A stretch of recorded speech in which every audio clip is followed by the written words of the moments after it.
The stars didn't feel safe anymore. Peace had become a thin glass, clear, quiet, but easy to break. And now, something in the dark was tapping against it. Noah could feel it.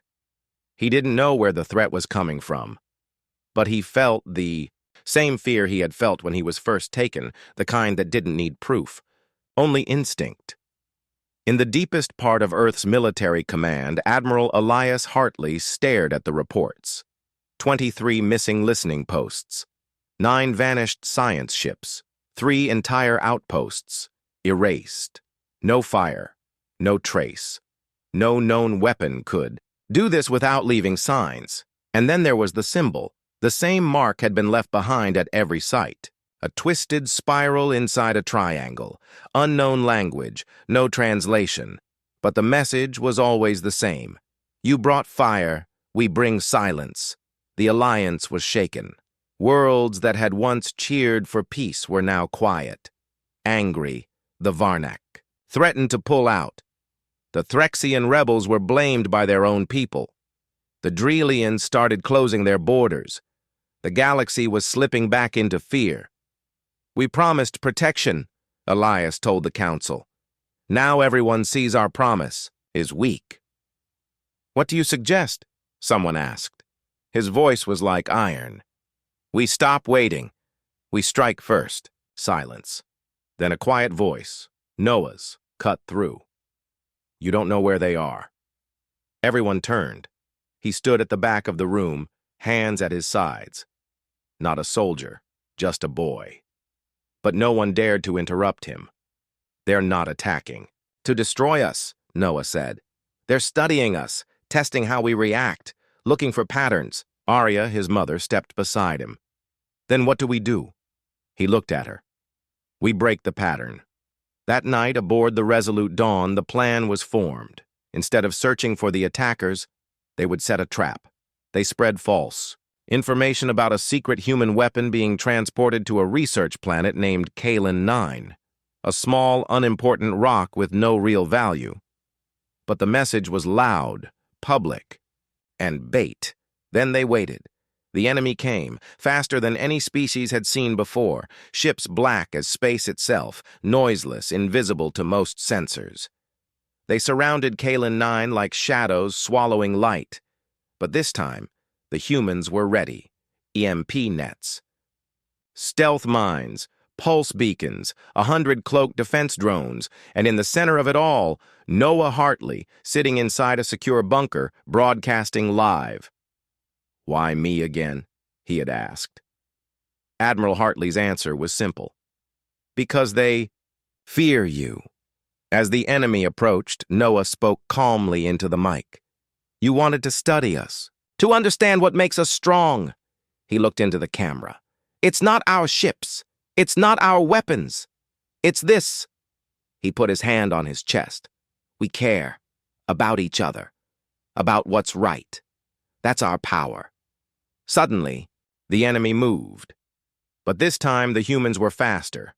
A signal was sent. The trap closed.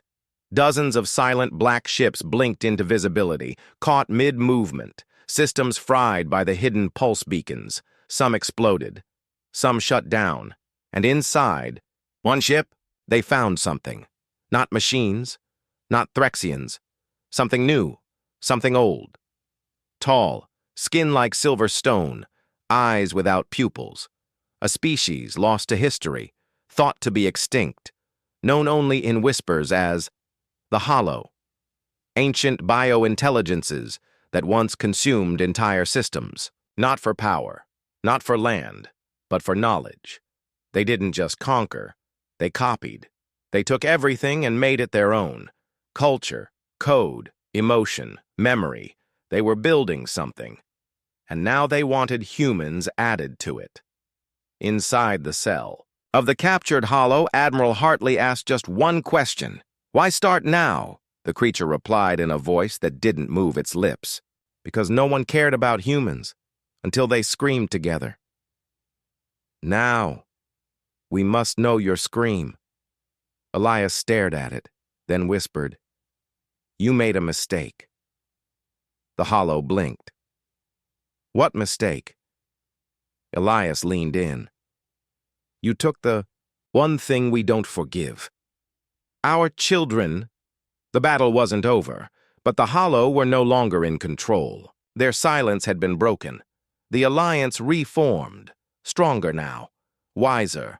Alien leaders who had once hesitated now came forward. We must defend life, said the Varnak. Not just our own. The child reminded us, said the Threxian, rebel, that we are nothing without those we protect. Later, standing at the Unity Ring again, Noah faced the crowd. He was older now, not by years, but by experience. He didn't want to be a symbol. He didn't want to be a hero.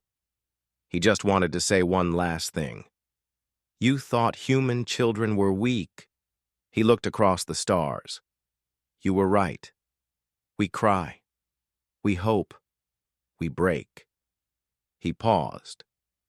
But when we stand back up, the galaxy pays the price. The crowd was silent, and then they stood. Aliens, humans, children, adults, all standing, together. Not because they were the same, but because they chose to care. And that was the one thing the Hollow could never copy. The first law was clear: never harm a human child. Everyone in the galaxy knew this rule. It wasn't just a warning, it was the one law even the most powerful empires refused to break. The law was older than most species in the Galactic Council. It was written in black stone, placed at the heart of the Council's hall, and surrounded by silent guards. No one touched it. No one questioned it. But few truly understood why it existed. On a faraway jungle planet called Viraxis 4, a small group of alien explorers had landed. They belonged to the Qatari Empire, a proud species known for their speed, sharp claws, and fearless nature. They had won many wars. They thought they were untouchable. That day, they were scouting for resources. They believed the planet was empty.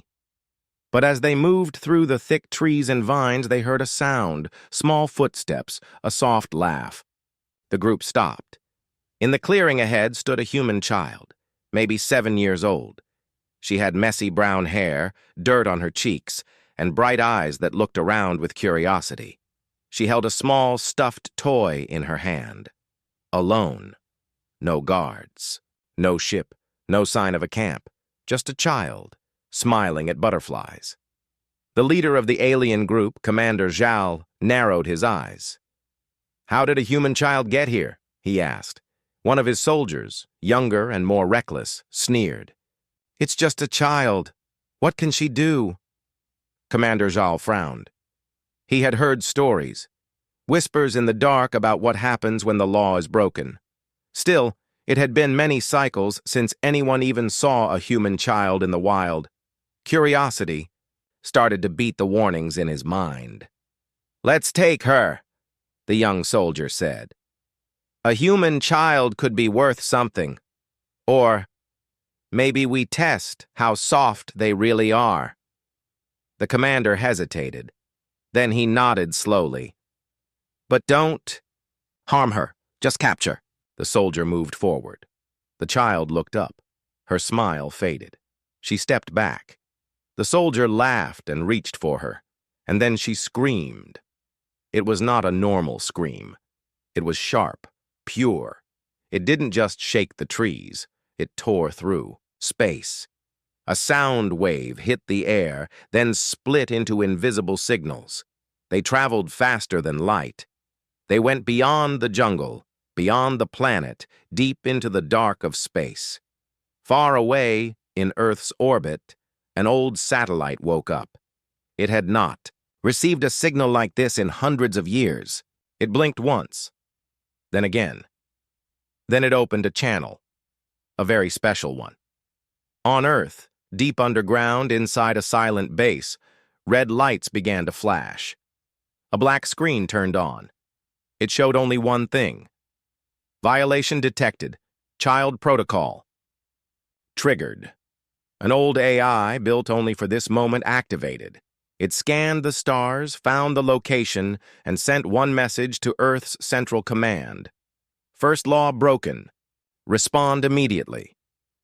In a quiet room, deep under the Atlantic Ocean, Colonel Myra Grant opened her eyes. She had not been called in years. Her file was marked, "Retired, do not activate." But this wasn't a normal case. This was the case. She looked at the message on her screen and stood without a word. Meanwhile, on Veraxis 4, the aliens had trapped the child inside a force cage. She cried softly, hugging her stuffed toy. The commander looked around nervously. The jungle felt different, silent, heavy. The birds had stopped singing.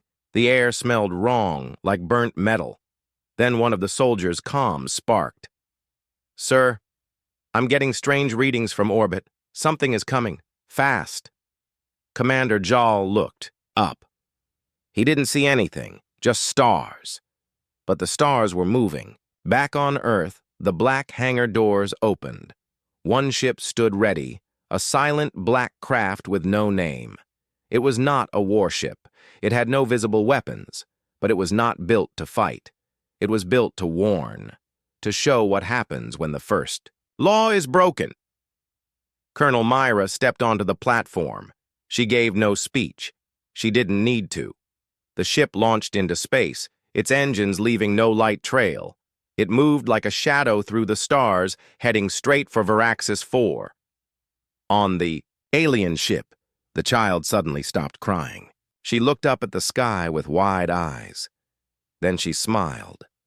Commander Jal turned to the soldier beside him. "Something's not right." The younger alien shrugged. "It's just one child." But deep down, they all felt it. A weight pressing on their chests, like they were being watched, judged, not by humans, but by something older, something angry. In that moment, far above them, a small ripple opened in the sky. The black ship had arrived, and it brought no hope, only silence. The raw jungle was frozen, not with snow, but with fear. The human child sat quietly inside the force cage. Her wide eyes no longer showed fear. They showed something stranger. She knew something the aliens didn't. Above her, the black pod still rested in the dirt. The message had played. The warning was clear. But the Qatari didn't run. Not yet. Commander Jal paced in front of his troops. "It's just a trick," he said. "They're trying to scare us. The humans are bluffing." But he didn't believe his own words. One of his scouts shouted, "Commander! Movement in the sky!" Jal looked up. The black ship had released something. Small, round. It floated down like a leaf. Another pod? No. This time, it opened in midair, and from it dropped a shape. It landed softly, it stood tall, and it was human, or at least it looked human. The being that stepped from the impact cloud wasn't wearing a suit. It was the suit. Black armor that shifted and pulsed. Red lines glowed across its chest. Its helmet was smooth, with no eyes, no mouth, no name. The child inside the cage looked up and smiled. The black figure didn't move fast. It didn't speak. It just walked forward, one step at a time, and the jungle bent around it. Branches moved out of its way. Dust lifted from the ground. Even the air seemed to step aside. One Qatari soldier raised his rifle. "Stand down, or we fire!" The black figure didn't stop. "Last warning!" the soldier shouted, still walking, still, silent. He fired. The energy bolt hit the armor. Nothing happened, no spark, no scratch, not even a sound. The soldier froze. What is that thing?" Commander Jal whispered. "It's not a soldier." He turned to the others. "It's a guardian." Long ago, before the first law was made, the galaxy saw what guardians could do. They weren't machines. They weren't humans. They were something in between. something Earth built in secret. Only 3 had ever been made. 1 vanished, 1 was buried deep under Earth, and 1 was now here, on Veraxis 4. The Guardian raised 1 arm. Slowly, it pointed at the force cage. The cage shattered without touch. The energy field flickered and died. The child stood up and walked to the Guardian. She held out her hand. It knelt. She touched its arm gently. No words were said. And then, the Guardian turned to the aliens. Voice echoed from its body. Not loud, but deep, like it came from the ground itself. 1 chance. Return the child. Apologize. Leave this planet and never return. No one moved. No one breathed. Commander Jal stepped forward. Why should we fear 1 machine? The Guardian's helmet tilted slightly, then its back opened and released the sound of war. Drones flew out, silent, black, sharp. They circled the camp without touching anything. Each drone pointed a red light at a different alien. The Guardian spoke again. This is your last mercy. Back on Earth. Colonel Myra watched from a screen inside the deep command center. Around her, generals stood silent. One asked, "Do we give the kill order?" Myra shook her head. "No. Let them choose." "They won't surrender," the officer replied. She stared at the screen. "Then they'll learn why the first law exists." On Veraxis 4, the child whispered to the Guardian, "Don't hurt them." The Guardian turned its head slightly. "Then they must obey." And slowly, the aliens began to kneel, 1 by 1, not from fear of the Guardian, but because of the child's mercy.